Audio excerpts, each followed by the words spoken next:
দোলাই সপ্তগ্রামে দুর্ঘটনায় হত দুই ছাত্রের পরিবারের খোঁজখবর নিলেন সোনাই ও দোলাইর ওসি। উল্লেখ্য, গতকাল অর্থাৎ সোমবার বিকাল আনুমানিক 2টা নাগাদ হাওয়াইতাং এলাকার শিক্ষক নজরুল ইসলামের জানাজা শেষে দুই ছাত্র কাবুগঞ্জ নগরগ্রাম তৃতীয় খণ্ডের মুস্তফা আহমেদ লস্কর ও আসাদ গনি লস্কর বাগাবাজার সপ্তগ্রামে দুর্ঘটনার কবলে পড়েন। লাইলাপুর পুলিশ ফাঁড়ির দায়িত্বপ্রাপ্ত অফিসারের বোলেরো গাড়ির ধাক্কায় গুরুতর আহত হন উভয়। পরে স্থানীয়রা উদ্ধার করে তাদের শিলচর মেডিকেল কলেজ ও হাসপাতালে পাঠান। সেখানে চিকিৎসারত ডাক্তাররা তাদের মৃত বলে ঘোষণা করেন। এই ঘটনায় এলাকা জুড়ে তীব্র চাঞ্চল্যের সৃষ্টি হয়েছে। আজ মঙ্গলবার 1টা নাগাদ সোনাই থানার ওসি এম মানস সন্দিকই ও দোলাই থানার ওসি মনোজ বড়ুয়া দুই পরিবারের খোঁজখবর নেন এবং উভয় পরিবারের প্রতি সমবেদনা জ্ঞাপন করেন এবং উপযুক্ত ন্যায় বিচার পাইয়ে দেওয়ার আশ্বাস দেন। এদিকে মোস্তফার পরিবারের সদস্যরা লাইলাপুর থানার ইনচার্জের বিরুদ্ধে কঠোর শাস্তিমূলক পদক্ষেপ নেওয়ার দাবি জানান। তাদের জানাজার নামাজ হবে বিকাল 3:30টায় অর্থাৎ আসরের নামাজের পর।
আমার আর্থিক অবস্থা খুব খারাপ।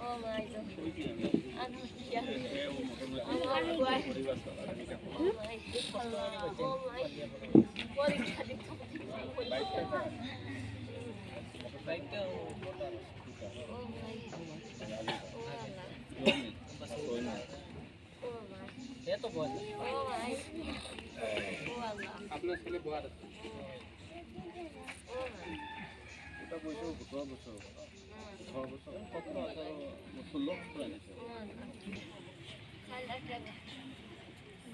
তিনটা বাজে যাতে বাচ্চা নাই